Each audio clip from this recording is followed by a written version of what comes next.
Charlie Brennan, next up. Long gone are the days where the only place to place a legal wager was Las Vegas, Nevada. In 2018, the Supreme Court struck down a federal ban on commercial sports betting, leading it to be legal in 33 states as well as Washington, D.C. Well, that number may soon be 34. This week, the Missouri House voted overwhelmingly to legalize betting on major sporting events. It now heads to the state Senate, where its future is unclear. Joining us from New Jersey is Robert Linnehan. Robert is an expert on the legalization process and regulation surrounding the sports betting industry. Welcome to the show, Robert. And I say Missouri is surrounded by states that have legalized sports wagering. I have done so in Illinois. I have done so in Kansas. The only reason I have not done it in Arkansas and Iowa is because I have not been to those states. I'm sorry, Mom. Welcome to the show. So it has passed the House here. The process that we're going through right now, I would imagine it's probably the same as has gone through in other states. But, you know, what are you predicting? Do you foresee like smooth sailing in the Senate, or are you feeling as though we might run into some problems there in Missouri? Well, gentlemen, first off, thank you for having me on. It's a pleasure to be on the program tonight.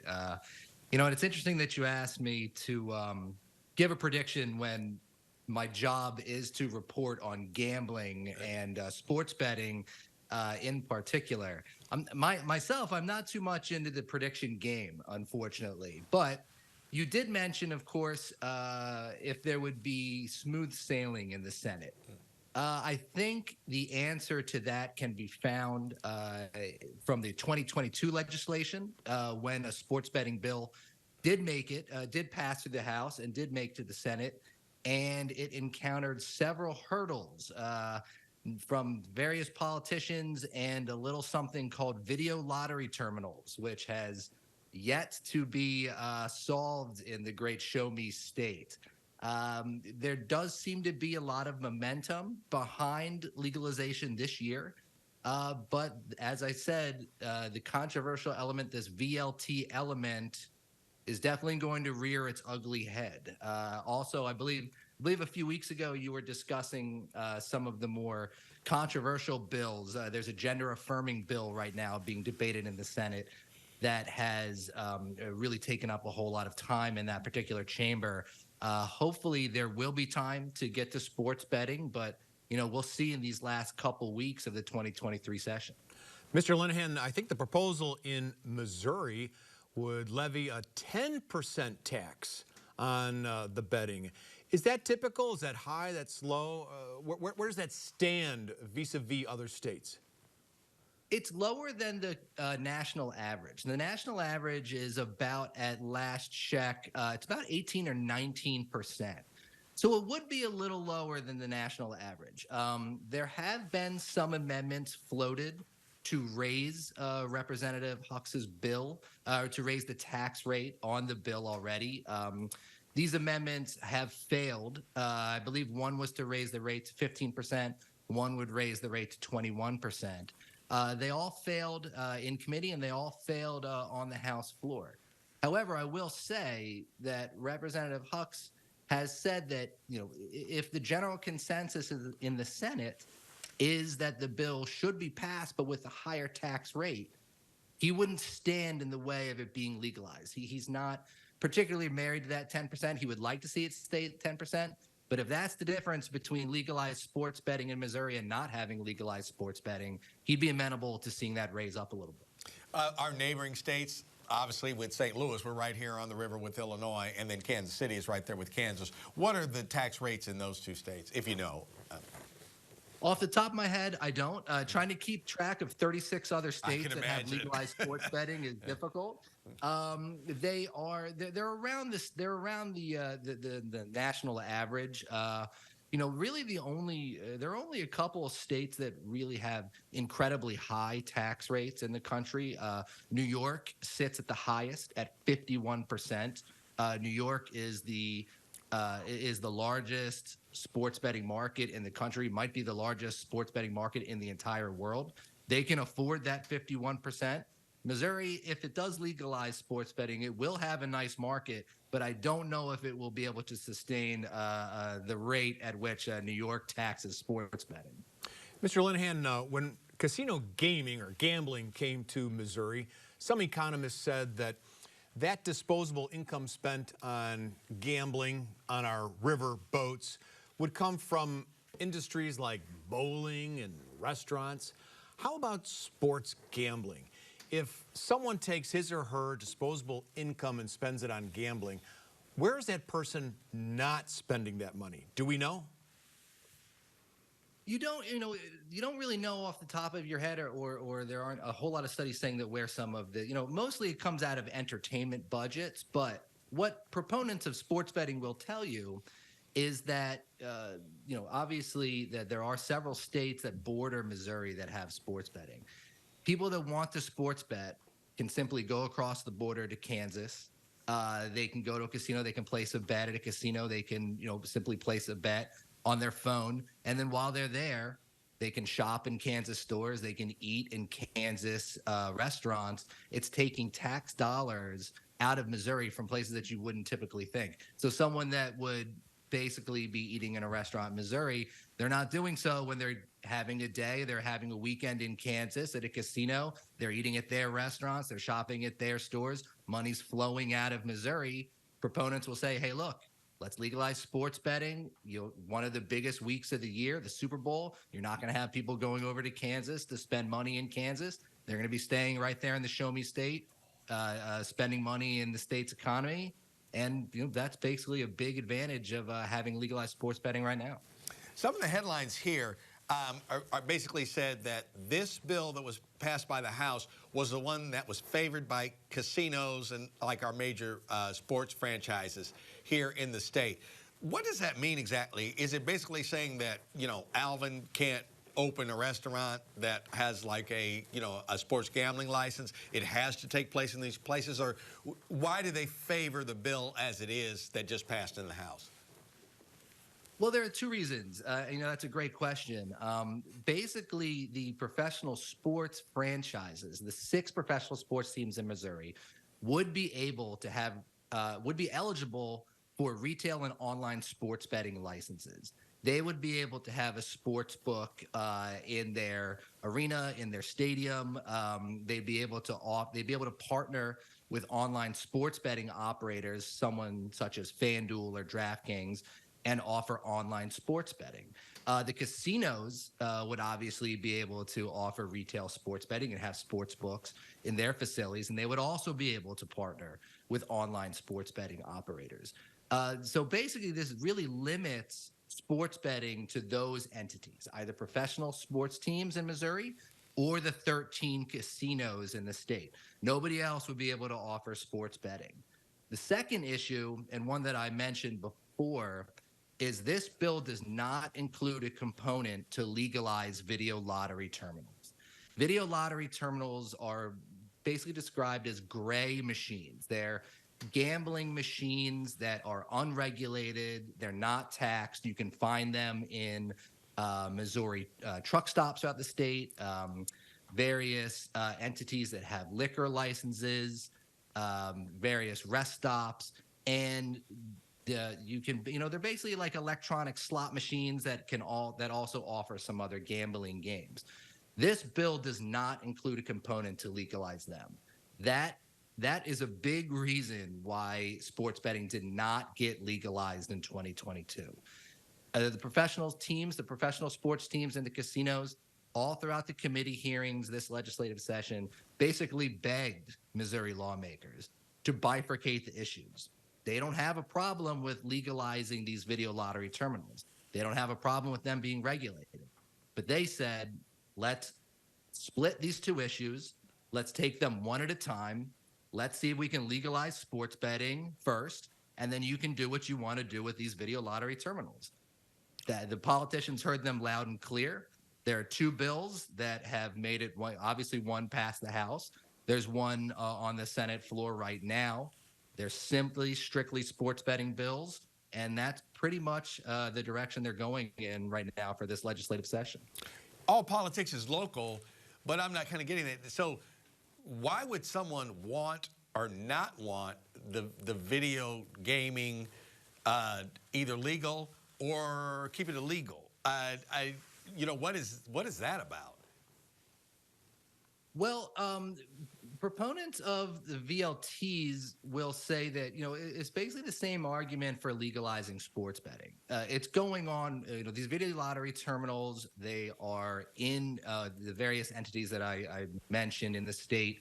People are gambling on them. There are no safeguards surrounding them. They're not being taxed. The state's not taking any cut, not making any revenue from them. So the proponents of these video lottery terminals are saying, well, let's legalize them. Let's bring them out of the shadows. Let's let the state, make sure that they're not scamming customers. They're fair and they're on the level. And that's basically the same argument for sports betting. Somewhere along the line, the two issues, for whatever reason, became one and the same.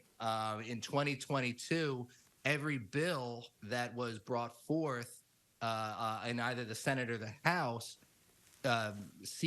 tried to legalize both sports betting and video lottery terminals. The video lottery terminals are a fairly controversial element in the state. It's not as cut and dry as sports betting. There are several politicians that really favor, legalizing them. There are other politicians that would rather they just go away and not be available in any businesses in the state.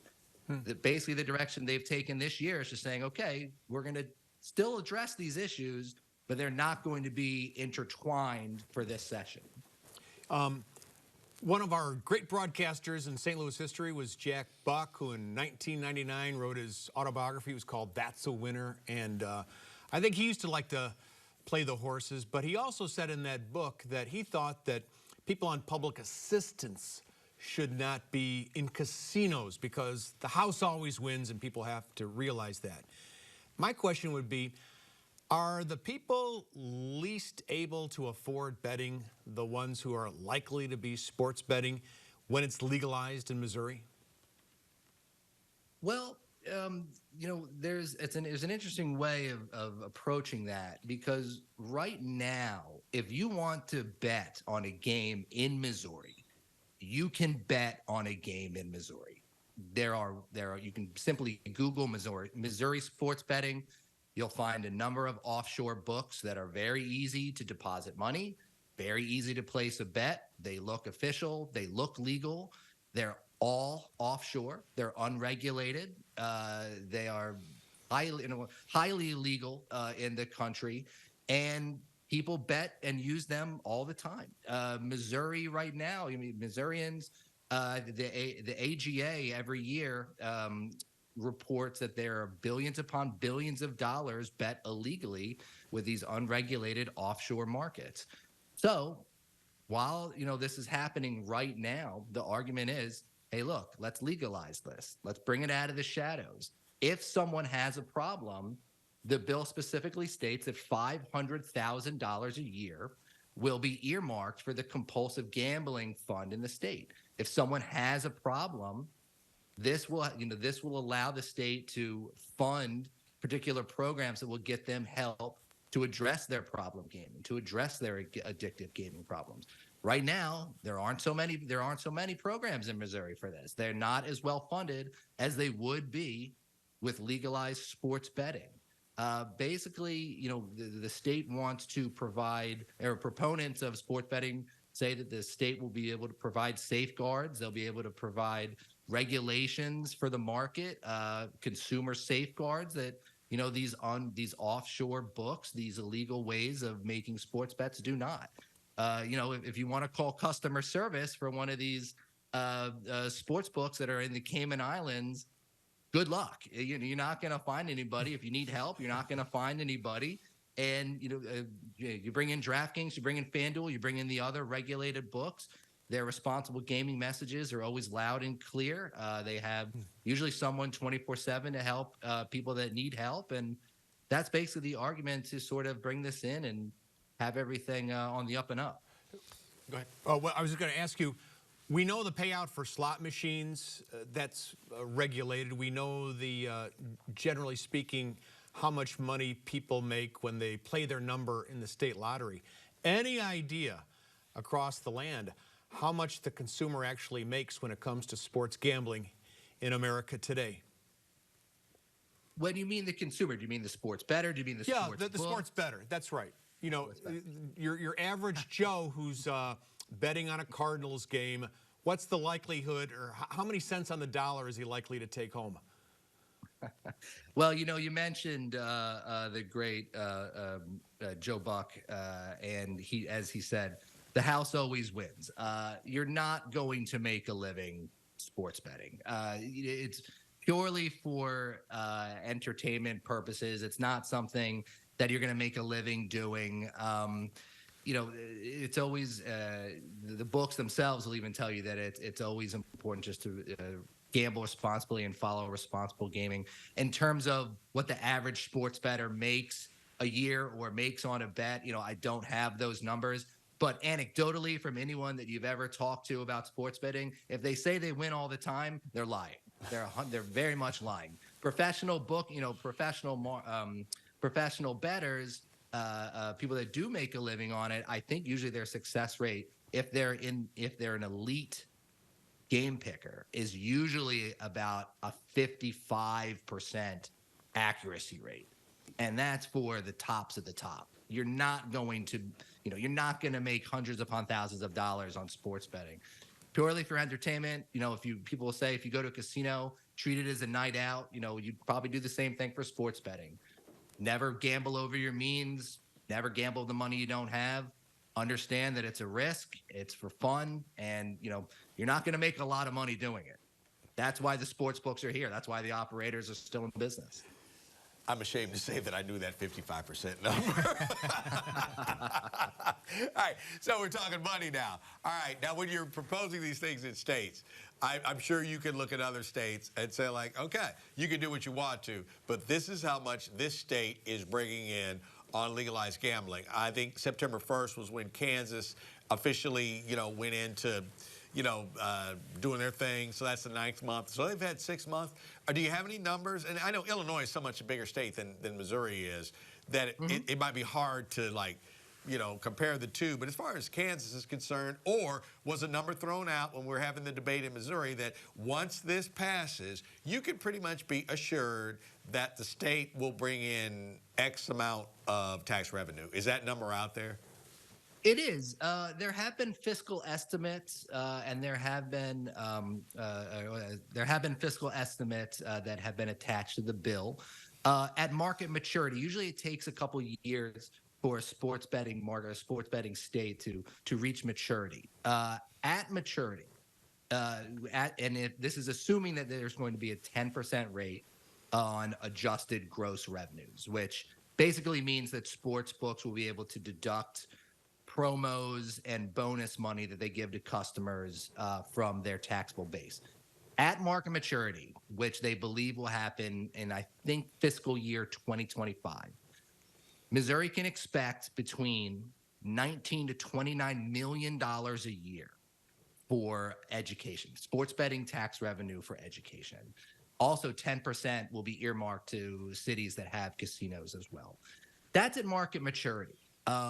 Kansas, you did mention Kansas, and like you said, they launched their sports betting program on September 1st.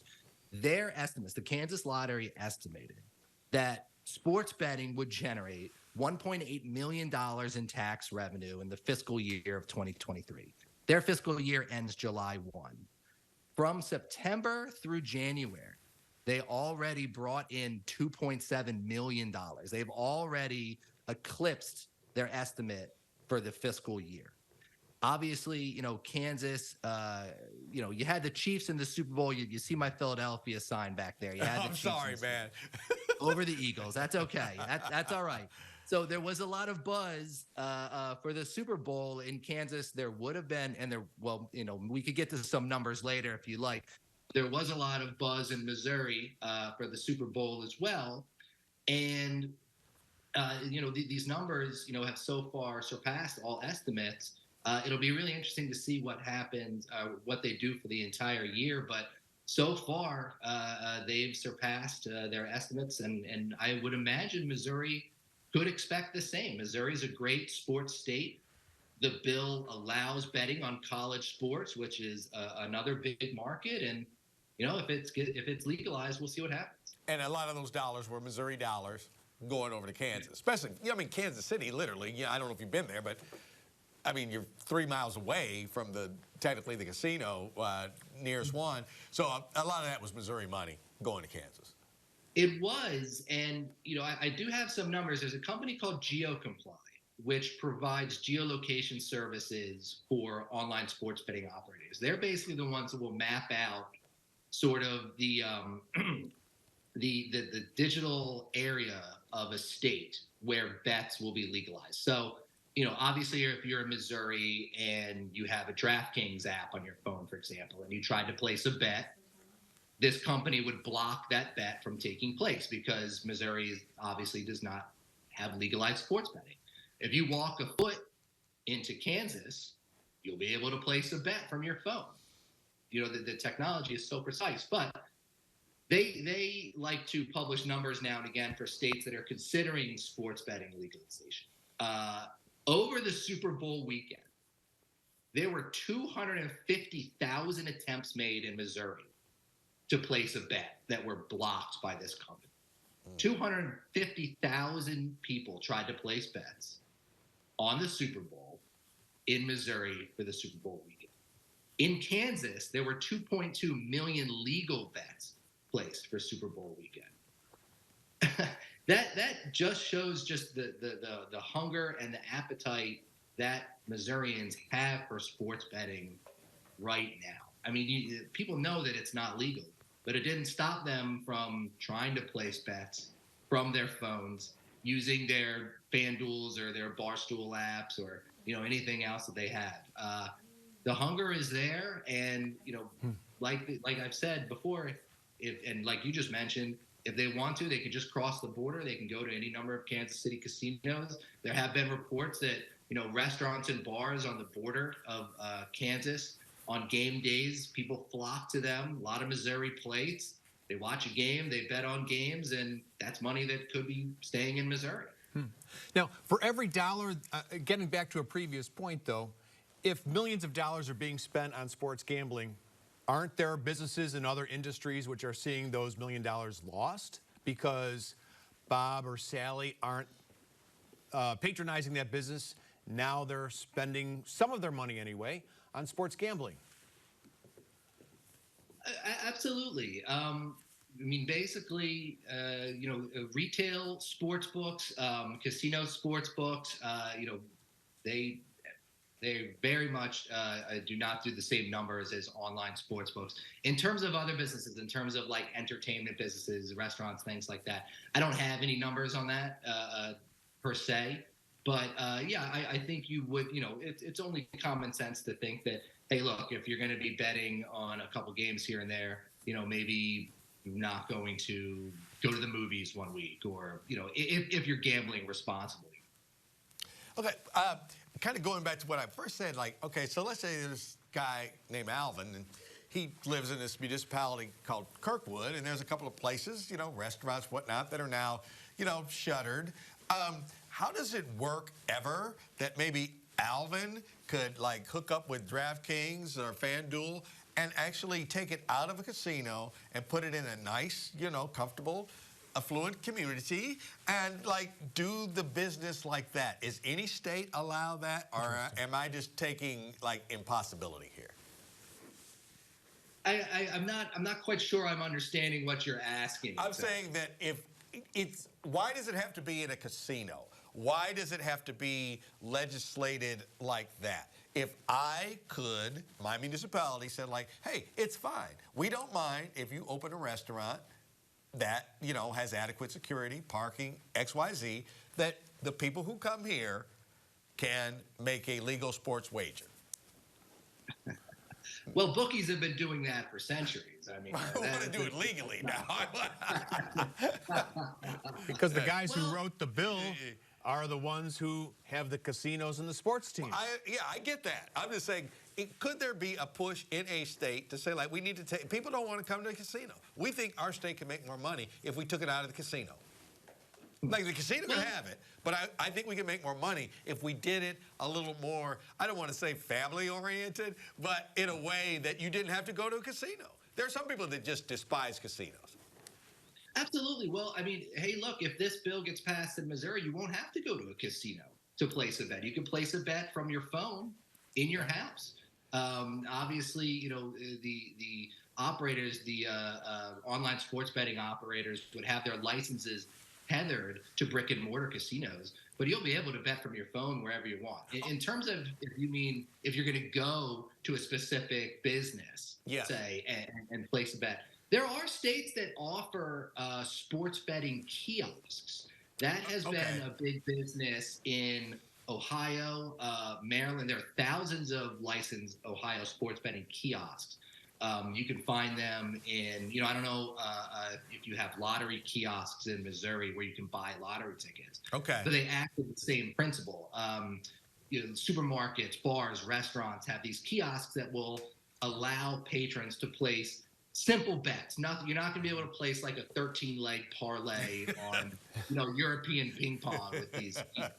It's purely money line, spread, over/under bets. There's a limit on how much you can bet, and then the local businesses do get a cut of the revenue that is brought in by those kiosks. All right. For whatever reason, I don't have the, I haven't talked to too many of the lawmakers that have crafted the Missouri bill, but pick their brains per se. All right, Mr. Linnehan, we got to run. Thank you so much. This was not a gamble. This was a winning bet. Thank you so much. Have a great night.